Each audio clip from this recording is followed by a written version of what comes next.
ಇಬ್ಬರು ಮಹಿಳೆಯರಿಗೆ ವಂಚಿಸಿ ಮೂರನೇ ಮದುವೆ ಮಾಡೋದಕ್ಕೆ ಹೊರಟಿದ್ದಂತ ವ್ಯಕ್ತಿಯೊಬ್ಬನ ಮದುವೆ ಅರ್ಧದಲ್ಲೇ ನಿಂತು ಹೋಗಿದ್ದ ದಾವಣಗೆರೆಯಲ್ಲಿ ಮೂರನೇ ಮಹಿಳೆ ಜೊತೆ ಮದುವೆ ಆಗ್ತಿದ್ದ ವೇಳೆ ಇಬ್ಬರು ಎಂಟ್ರಿ ಆಗಿದ್ದಾರೆ. ಇಬ್ಬರು ಮಹಿಳೆಯರು ಗಲಾಟೆ ಮಾಡಿದ್ರು. ಗಲಾಟೆಯ ಕಾರಣಕ್ಕಾಗಿ ಮದುವೆ ನಿಂತು ಹೋಯಿತು. ಕ್ಷಮಿಸಿ, ವಿಜಯನಗರ ಜಿಲ್ಲೆಯ ಬಿಕ್ಕಿಮಟ್ಟಿ ತಾಂಡದಲ್ಲಿ, ದಾವಣಗೆರೆ ಅಲ್ಲ, ವಿಜಯನಗರ ಜಿಲ್ಲೆಯ ಬಿಕ್ಕಿಮಟ್ಟಿ ತಾಂಡದಲ್ಲಿ ನಡೆದಿರುವಂಥ ಘಟನೆ ಇದು. ಕುಮಾರ್ ನಾಯಕ್ ಎಂಬಾತ ಮದುವೆಯಾಗೋದಕ್ಕೆ ಹೊರಟಿದ್ದ. ಈ ವೇಳೆ ಆತನ ಮೊದಲ ಪತ್ನಿ ಬಂದಿದ್ದಾರೆ. ನನಗೀತ ಮೋಸ ಮಾಡಿದ್ದಾನೆ ಅಂತ ಗಲಾಟೆ ಮಾಡಿದ್ದಾರೆ. ಇದಾದ ಸ್ವಲ್ಪ ಹೊತ್ತಲ್ಲಿ ಮತ್ತೊಂದು ಟ್ವಿಸ್ಟ್ ಸಿಕ್ಕಿದೆ. ಇನ್ನೊಂದು ಮಹಿಳೆ ಬಂದಿದ್ದಾರೆ. ಈತ ನನಗೆ ಮೋಸ ಮಾಡಿದ್ದಾನೆ, 2 ಮಕ್ಕಳನ್ನು ಕೊಟ್ಟಿದ್ದಾನೆ, ಮದುವೆ ಆಗ್ತೀನಿ ಅಂತ ಮೋಸ ಮಾಡಿದ್ದಾನೆ ಅಂತ ಎರಡನೇವಳು ಬಂದಿದ್ದಾಳೆ. ಕೊನೆಗೆ ಮೂರನೇ ಮದುವೆ ಏನಾಗಬೇಕಿತ್ತು, ಆ ಮದುವೆ ನಿಂತು ಹೋಗಿದೆ.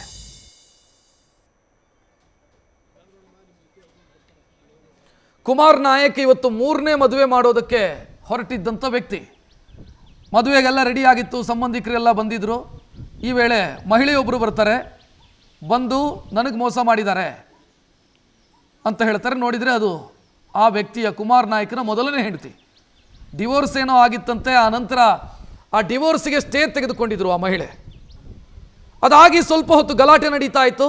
ಅದಾದಾಗ ಇನ್ನೊಂದು ಮಹಿಳೆ ಎಂಟ್ರಿ ಆಗ್ತಾರೆ. ನನಗೂ ಮೋಸ ಮಾಡಿದ್ದಾನೆ ಈತ ಅಂತ ಎರಡನೇ ಮಹಿಳೆ ಎಂಟ್ರಿ ಆಗಿದ್ದಾರೆ. ಕೊನೆಗೆ ಗಲಾಟೆ ಜೋರಾಗತ್ತೆ. ಗಲಾಟೆಯ ಕಾರಣಕ್ಕಾಗಿ ಮದುವೆ ನಿಂತು ಹೋಗುತ್ತೆ. ಮೂರನೇ ಮದುವೆ ನಡಿಬೇಕಿತ್ತು, ಅದು ನಿಂತು ಹೋಗುತ್ತೆ.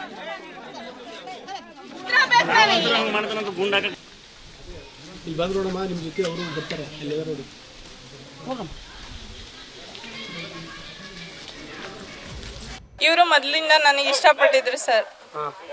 ಇವ್ ಕುಮಾರ್ ನಾಯಕ್ ಅವರು ಮದುವೆ ಮಾಡಿಸ್ಲಿಕ್ಕೆ ನಮ್ಮ ಮನೆಯವರು ಮದುವೆ ಮಾಡ್ಕೊ ಅಂತ ಹೇಳಿದ್ರು ಸರ್. ನಾನು ಮದುವೆ ಆಗಲ್ಲ, ನನ್ನ ಜೊತೆ ಕಳಿಸ್ಕೊಡ್ರಿ ನಿನ್ ಮಗಳಿಗೆ, ನಾನು ಜಾಬ್ ತಗೊಂಡು ಆಮೇಲೆ ಮದುವೆ ಆಗ್ತೀನಿ ಅಂದ್ರು ಸರ್ ಇವರು. ಅದಕ್ಕೆ ನೀನ್ ಜಾಬ್ ತಗೊಂಡ್ ಮದುವೆ ಆಗಕ್ಕೆ ನಮ್ಮ ಹುಡುಗಿ ನಿನ್ ಹತ್ರ ಕಳಿಸ್ಕೊಡಕ್ಕೆ ನಾವೇನ್ ಇದ್ರಲ್ಲಿ ಇಲ್ಲಪ್ಪ, ನಾವು ನಮ್ ದೊಡ್ಡ ಫ್ಯಾಮಿಲಿ ಅವರು ಹಂಗ್ ಕಳಿಸ್ಕೊಡಕ್ ಆಗಲ್ಲ ಅಂತ ಹೇಳಿದಕ್ಕೆ ಇವ್ರು ಒಪ್ಲಿಲ್ಲ. ನನ್ನನ್ನ ಬೇರೆ ಕಡೆ ಕೊಟ್ಟು ಮದುವೆ ಮಾಡಿಸ್ಬಿಟ್ರು ಸರ್. ಬೇರೆ ಕಡೆ ಕೊಟ್ಟು ಮದುವೆ ಮಾಡಿಸ್ಬಿಟ್ರು. ಇವರು ಅವ್ರಿಗೆ ಹೋಗಿ ಅವ್ರ ಹತ್ರ ಹೋಟ್ಲಲ್ಲಿ ಹೋಗಿ, ಅವ್ರದ್ದು ಹೋಟ್ಲ್ ಇತ್ತು ಸರ್, ಅವರಿಗೆಲ್ಲ ಹೋಗಿ ಅವಳು ನನ್ನ ಹೆಂಡ್ತಿ, ನೀನ್ ಹೆಂಗ್ ಮದುವೆ ಆಗಿದೀಯಾ, ಅವಳ ಜೊತೆ ನಿನ್ ಜೀವನ ಮಾಡಬಾರ್ದು, ನೀನ್ ಆಕಿಗೆ ಊರಿಗೆ ಕಳಿಸ್ಬಿಟ್ಟು ಎಲ್ಲಾದ್ರೂ ಓಡ್ ಹೋಗ್ಬಿಟ್ರಿ ಅಂತ ಹೇಳ್ಬಿಟ್ಟು ಅವರಿಗೆ ರಾತ್ರಿನೇ ಅವ್ರ ಮನೆ ಖಾಲಿ ಮಾಡ್ಕೊಂಡು ನನಗೆ ಈ ಕಡೆ ಹೋಗ್ಬಿಟ್ರು ಸರ್. ಅವ್ರು ಹೋದ್ಮೇಲೆ ನನಗೆ ಧರ್ಮಸ್ಥಳ ಕರ್ಕೊಂಡೋಗಿ, ನೀನೇ ನನ್ನ ಹೆಂಡ್ತಿ, ನಿನ್ ಜೊತೆನೆ ನನ್ನ ಜೀವನ ಮಾಡೋದು, ನೀನ್ ನನಗೆ ಬೇಕು ಅಂತ ಹೇಳ್ಬಿಟ್ಟು ನನ್ನ ಜೊತೆ ಇದ್ದು 2 ಮಕ್ಳು ಆಗೋ ತನಕ ನನ್ನ ಜೊತೆ, 2 ಮಕ್ಕಳು 4-5 ವರ್ಷದ ಇರೋ ತನಕ ನನ್ನ ಜೊತೆ ಇದ್ದು, ಆಮೇಲೆ ಜಾಬ್ ತಗೊಂಡು ನನ್ನ ಮಕ್ಳಿಗೂ ನನಗೆಲ್ಲ ನೀನ್ ನೋಡ್ಕೊಂತೀನಿ, ನೀನ್ ಯಾವ ಕಂಪ್ಲೇಂಟ್ ಮಾಡ್ಬೇಡ, ಏನು ಮಾಡ್ಬೇಡ, ನಾನು ಮದ್ವೆ ಆಗ್ತೀನಿ, ಇನ್ನೊಂದು ಮದ್ವೆ ಅಂತ ಹೇಳ್ಬಿಟ್ಟು ಇನ್ನೊಂದು ಮದ್ವೆ ಮಾಡ್ಕೊಂಡ್ರು ಸರ್. ನಮ್ಮದು ಮದುವೆಯಾಗಿ 30/6/2006 ಮದುವೆ ಆಗಿದ್ದು, ಅರೇಂಜ್ ಮ್ಯಾರೇಜ್. ನಮ್ಮ ಗಂಡ ಕುಮಾರ್ ನಾಯಕ್ ಡಿ, ಅವರು ಪಣಕಿ ನಿಚ್ಚಾಪುರ ತಾಂಡ. ತಂದೆ ದೊಡ್ಡ ದುರ್ಗಾ ನಾಯಕ್, ದನಕಾಯಿ ದುರ್ಗಾ ನಾಯಕ್ ಅಂತ ಹೇಳ್ತಾರೆ ಅವ್ರ ತಂದೆಗೆ. ನಮಗೆ ಅರೇಂಜ್ ಮ್ಯಾರೇಜ್ ಹೇಗಾಯಿತು ಅಂದರೆ, ನಮಗೆ ಇದು ಹೊಸ ಸಂಬಂಧ ಅಂದರೆ ನಮ್ಮ ಮೈನಿಂಗ್ ಇದರಲ್ಲಿ ಇವರು ಕೆಲಸ ಮಾಡಲಿಕ್ಕೆ ಅವ್ರ ಊರಿನ ಪಕ್ಕ ರಾಮಘಟ್ಟ ಜನ ನಮಗೆ ಸಂಬಂಧವನ್ನು ಹುಡ್ಕೊಂಡು ಬಂದರು. ಇವರು ನಮಗೆ ಒಂದು ಹೆಣ್ಣು ಬೇಕು, ಒಳ್ಳೆ ಮನೆತನ, ನಾನು ಆ್ಯಸ್ ಎ ಜಾಬ್ ಹೋಲ್ಡ್ರ್ ಅಂತ ಬ್ಯಾಂಕಲ್ಲಿ ವರ್ಕ್ ಮಾಡ್ತಾಯಿದ್ದೀನಿ ಅಂತ ನಮಗೆ ಇನ್ಫಾರ್ಮ್ ಬಂತು. ಸೊ ನಂತರ ನಾವೇನು ಮಾಡಿಕೊಂಡು ಅಂದರೆ ಇವ್ರ ಕಡೆ ಅವ್ರ ಕಡೆ ಎಲ್ಲ ನಾವು ವಿಚಾರಿಸ್ಕೊಂಡು ಮೂವ್ ಆದ್ವಿ. ನಂತರ ನಮಗೆ ಡಿಮ್ಯಾಂಡ್ ಮಾಡಿದರು ಡೌರಿ ಡಿಪೆಂಡ್ ಮಾಡಿದಾಗ ನಮಗೆ 22 ಲಕ್ಷ ಡೌರಿ ಡಿಪೆಂಡ್ ಮಾಡಿದರು. ನಾವು ಅಷ್ಟಕ್ಕೆ ಯಾವುದು ಇಲ್ಲ ಅಂತ ನಾವು ರಿಜೆಕ್ಟ್ ಮಾಡಿದ್ವಿ ಈ ಸಂಬಂಧಕ್ಕೆ. ಬಟ್ ಇವರಿಗೆ ಇಷ್ಟೆಲ್ಲ ಸಂಬಂಧ ಮುಂಚಿತ ಇರೋದು ಆಮೇಲೆ ಇರೋದು ನನಗೆ ಗೊತ್ತಿರಲಿಲ್ಲ. ಸೊ ಅರೇಂಜ್ ಮ್ಯಾರೇಜ್ ಇರೋದ್ರಿಂದ ಅವರಿಗೂ ನಮಗೆ ತುಂಬ ಡಿಸ್ಟೆನ್ಸಿವ್ ಊರು. ನಮ್ಮದು ವಿಜಯನಗರ, ಇವ್ರದ್ದು ಅವಾಗ ದಾವಣಗೆರೆ ಡಿಸ್ಟಿಕ್ಕು, ನಮ್ಮ ಹಸ್ಬೆಂಡ್ ಊರು. ಹಾಗಾಗಿ ನಾವು ಓಕೆ ಬೇರೆಯವರೆಲ್ಲ ಒಳ್ಳೆ ಕತೆ ಮುಗಿಸಿ ಎಲ್ಲ ಮ್ಯಾರೇಜ್ ಮಾಡಿಕೊಟ್ರು.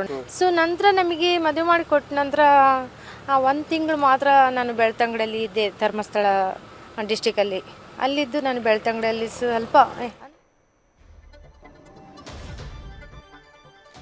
ಹೆಚ್ಚಿನ ಡೀಟೇಲ್ ನೀಡೋದಕ್ಕೆ ನಮ್ಮ ಪ್ರತಿನಿಧಿ ಮಹದೇವ್ ಫೋನ್ ಸಂಪರ್ಕದಲ್ಲಿ. ಮಹದೇವ್, ಒಳ್ಳೆ ಸಿನಿಮಾ ಕತೆ ತರ ಇದೆ ಇದು. ಖಂಡಿತ ರಕ್ಷಿತ್, ಇದು ವಿಜಯನಗರ ಜಿಲ್ಲೆ ಹರಪನಹಳ್ಳಿ ತಾಲೂಕಿನ ಬಿಕ್ಕಿಮಟ್ಟಿ ತಾಂಡದಲ್ಲಿ ನಡೆದಿರುವಂತಹ ಘಟನೆ. ಏನು ಇವತ್ತು ಒಂದು 3ನೇ ಮದುವೆ ಆಗ್ಬೇಕಾಗಿತ್ತು.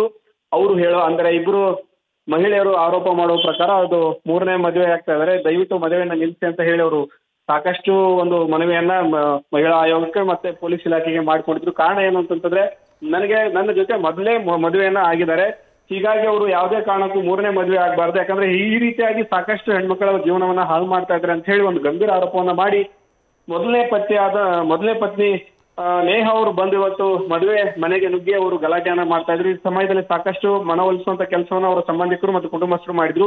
ಮೊದಲಿನಿಂದಲೂ ಕೂಡ ನೀವು ಜೊತೆಗಿರ್ಬೇಕಾಗಿತ್ತು, ಆದ್ರೆ ನೀನು ಜೊತೆಗಿಲ್ಲದೆ ಇರೋ ಕಾರಣ ಆತ ಬೇರೆ ಮದುವೆಯನ್ನ ಮಾಡಕ್ಕೆ ಹೋಗ್ತಾ ಇದ್ದಾರೆ, ಆತನ ತಪ್ಪೇನಿಲ್ಲ ಅಂತ ಹೇಳಿ ಅಲ್ಲಿನ ಸಂಬಂಧಿಕರು ಮತ್ತು ಗ್ರಾಮಸ್ಥರು ಒಂದು ಆಕೆಯ ಮನವೊಲಿಸುವ ಕೆಲಸವನ್ನ ಮಾಡಿದ್ರು. ಆದ್ರೆ ಆತ ನನಗೆ ಇನ್ನೂ ಡಿವೋರ್ಸ್ ಅನ್ನ ನೀಡಿದ್ರೆ ಆತ ಬೇರೆ ಮದುವೆಯನ್ನು ಹೇಗೆ ಆಗ್ತಾನೆ, ಇದು ನನಗೊಬ್ಬನಿಗೆ ಮಾಡಿದಂತ ಅನ್ಯಾಯ ಅಲ್ಲ, ಸಾಕಷ್ಟು ಹೆಣ್ಮಕ್ಳಿಗೆ ಈ ರೀತಿಯಾದಂತ ಅನ್ಯಾಯವನ್ನ ಮಾಡಿದಾನೆ, ನೀವು ಅವ್ರ ಸಪೋರ್ಟಿಗೆ ಹೇಗೆ ಬರ್ತೀರಿ ಅಂತ ಜನರಿಗೂ ಕೂಡ ಒಂದು ಪ್ರಶ್ನೆ ಮಾಡುವಂತ ಕೆಲಸವನ್ನ ಮಾಡಿದ್ರು. ಆದ್ರೆ ಆತ ಕುಮಾರ್ ನಾಯ್ಕ್ ಈ ಸಮಯದಲ್ಲಿ ಅವ್ರಿಗೆ ಒಂದು ಸ್ಪಷ್ಟನೆಯನ್ನ ಕೊಡುವಂತ ಕೆಲಸವನ್ನ ಮಾಡಿದ. ಏನಂತಂದ್ರೆ, ನಾನು ಈಗಾಗಲೇ ನಿಮಗೆ ಡಿವೋರ್ಸ್ ಅನ್ನ ಕೊಟ್ಟಿದ್ದೀನಿ, ಅದಕ್ಕೆ ನೀವು ಸ್ಟೇ ತಂದಿದ್ರಿ, ನಾವು ಕೋರ್ಟಲ್ಲೇ ಈ ವಿಚಾರವನ್ನ ಬಗೆಹರಿಸೋಣ. 18 ವರ್ಷ ಆಯ್ತು, ನಾನು ಹೇಗೆ ನನ್ನ ಜೀವನವನ್ನ ಸಾಗಿಸ್ಲಿ, ನಾನು ಕೆಲಸ ಬೇರೆ ಮಾಡ್ತಿರ್ತೀನಿ, ವಯಸ್ಸಾದ ತಂದೆ ತಾಯಿ ಇರ್ತಾರೆ, ಅವ್ರು ನೋಡ್ಕೊಳ್ಳೋರು ಯಾರು, ಹೀಗಾಗಿ ನನ್ನ ಜೀವನಕ್ಕೆ, ನನ್ನ ವೈಯಕ್ತಿಕ ಜೀವನಕ್ಕೆ ನಾನು ಇನ್ನೊಂದು ಮದುವೆಯನ್ನ ಆಗ್ತಾ ಇದ್ದೀನಿ. ಸ್ಟೇ ಯಾವಾಗಾದ್ರೂ ಯಾರಿಗಾದ್ರೂ ವೇಕೆಂಟ್ ಆಗ್ಬೋದು, ಅದು ಯಾರ ಪರವಾಗಾದ್ರೂ ಆಗ್ಬೋದು, ಆದ್ರೆ ಈಗ ಸದ್ಯಕ್ಕೆ ಏನು ಅಂತಂದ್ರೆ ನನ್ನ ಜೀವನ ನಾನು ನೋಡ್ಕೋಬೇಕಾಗಿದೆ, ಹೀಗಾಗಿ ನಾನು ಇನ್ನೊಂದು ಮದುವೆ ಆಗ್ತೀನಿ ಅಂತ ಅನ್ನೋ ಮಾತನ್ನ ತನ್ನ ಮೊದಲನೇ ಪತಿಗೆ ಸ್ಪಷ್ಟನೆಯನ್ನ ಕೊಡುವಂತ ಕೆಲಸವನ್ನ ಮಾಡ್ತಾನೆ. ಆದ್ರೆ ಆ ಸ್ಪಷ್ಟನೆಗೆ ಆಕೆ ಮೊದಲ ಪತ್ನಿ ಒಪ್ಪೋದಿಲ್ಲ. ದಯವಿಟ್ಟು ಈ ಮದುವೆಯನ್ನ ನಿಲ್ಲಿಸಿ, ಯಾಕಂತಂದ್ರೆ ನನಗೂ ಅನ್ಯಾಯ ಆಗುತ್ತೆ, ಬೇರೆ ಮಹಿಳೆಯರಿಗೂ ಕೂಡ ಅನ್ಯಾಯ ಆಗುತ್ತೆ, ದಯವಿಟ್ಟು ಮದುವೆಯನ್ನ ನಿಲ್ಲಿಸಿ ಅಂತ ಹೇಳ್ತಾರೆ. ಹೀಗಾಗಿ ಇನ್ನು ಕೋರ್ಟ್ನ ವೇಕೆಂಟ್ ಇರೋ ಪ್ರಕಾರ ಯಾವುದೇ ಕಾರಣಕ್ಕೂ ಮದುವೆ ಆಗೋಕೆ ಬರೋದಿಲ್ಲ ಅಂತ ಹೇಳಿ ಪೊಲೀಸರು ಆತನಿಗೆ ಕುಮಾರ್ ನಾಯ್ಕನಿಗೆ ತಿಳಿಸುವಂತ ಕೆಲಸವನ್ನು ಮಾಡಿದಾಗ ಮದುವೆ ಅಲ್ಲಿಗೆ ಅರ್ಧಕ್ಕೆ ನಿಂತಿರುವಂತದ್ದು. ಮತ್ತು ಇನ್ನೊಬ್ಬ ಮಹಿಳೆ ಕೂಡ ಆ ಸಮಯದಲ್ಲಿ ಎಂಟ್ರಿ ಆಗ್ತಾಳೆ. ನನಗೆ ಜೊತೆಗೆ ಅಂದ್ರೆ ನನಗೆ ಈಗಾಗಲೇ ಮದುವೆ ಆಗಿತ್ತು, ಕುಮಾರ್ ನಾಯ್ಕ್ ಬಂದು ನೀನು ಮೊದಲೇ ನಿನ್ನ ಪತಿಯನ್ನು ಬಿಟ್ಟು ನನ್ನ ಜೊತೆಗೆ ಬಾ ಅಂತ ಹೇಳಿ ಕರೆದುಕೊಂಡು ಹೋಗಿ, ನನಗೆ ಈಗ 2 ಮಕ್ಕಳಿದೆ, ಈ ಮಕ್ಕಳು ಕೂಡ ಅವರಿಂದಲೇ ಜನಿಸಿದ್ದು, ಹೀಗಾಗಿ ಅವ್ರಿಗೆ DNA ಪರೀಕ್ಷೆ ಕೂಡ ಮಾಡ್ತೀವಿ, ಹೀಗಾಗಿ ನನಗೆ ಜನಿಸಿರುವಂತ ಮಕ್ಕಳು ಅಲ್ಲ ಅಂತ ಹೇಳಿ ಕುಮಾರ್ ನಾಯ್ಕ್ ಆರೋಪ ಮಾಡ್ತಾನೆ. ಹೀಗಾಗಿ ನನಗೆ ಯಾವುದೇ ಕಾರಣಕ್ಕೂ ಈತನನ್ನ ಒಪ್ಪೋಕೆ ಸಾಧ್ಯ ಇಲ್ಲ, ಹೀಗಾಗಿ DNA ಪರೀಕ್ಷೆಯನ್ನ ಮಾಡಿಸ್ಬೇಕು, ನಮ್ಮ ಜೊತೆ ಆತ ಇರಬೇಕು ಅನ್ನೋ ಮಾತನ್ನ ಇನ್ನೊಬ್ಬ ಮಹಿಳೆ ಹೇಳ್ತಾರೆ. ಹೀಗಾಗಿ ಈ ಇಬ್ಬರು ಮಹಿಳೆಯರ ಗಲಾಟೆಯಿಂದ ಮದುವೆ ರದ್ದಾಗಿರುವಂತದ್ದು ಮತ್ತು ಕೋರ್ಟ್ನ ಮೂಲಕ ಈ ವಿಚಾರನ ಬಗೆಹರಿಸಿಕೊಳ್ಳಿ ಅಂತ ಪೊಲೀಸರು ಒಂದು ಅವರಿಗೆ ಸಲಹೆಯನ್ನ ನೀಡಿರುವಂತದ್ದು. ರಕ್ಷತ್, ಥ್ಯಾಂಕ್ ಯು ಮಹಾದೇವ್ ಮಾಹಿತಿಗೆ. ನ್ಯೂಸ್ ಫಸ್ಟ್ ನಿರ್ಭೀತಿಯಿಂದ ನಿಮ್ಮ ಪರವಾಗಿ.